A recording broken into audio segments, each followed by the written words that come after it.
Pepa salamat la, reng residente ning barangay Balibago, king Ciudad ng Angeles, king balao sa pamamye libreng legal a consultation at notaryo balang talwing Webis ning bulan. Ing programang libreng notaryo at legal a konsultasyon yampang ning Barangay Council of Balibago king pamanimunan ng Barangay Captain PG Joseph Ponce kaya duwangan ning mabilog a Barangay Council at ing teguryang abogada ng mga Angelenyo ay Councilor Attorney Jessel Dayri.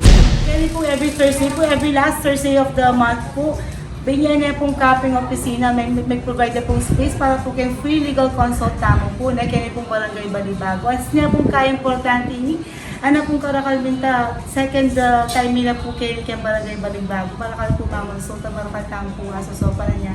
Salamat po kay kayo open po kayo opisina, para kambeda po ng Barangay Council po ng Barangay Balibago. Kapag nasaning programa, ingaso panlareng ang ngelenyong mangailangan na legal assistance at notaryo, kareng simpleng dokumento, lalo na kareng ating limitadong kakayanan o kapasidad na makapamayad para king serbisyong legal.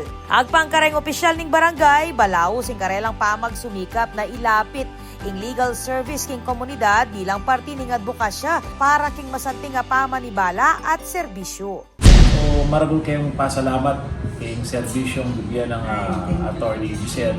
So, hopefully, sana maglambad siya pa yung programa ngayon. Maragol yung south talaga, kareng kabarangay mi, lalong-lalo na kareng medyo kapos sa bagyaking biye. So, sana maging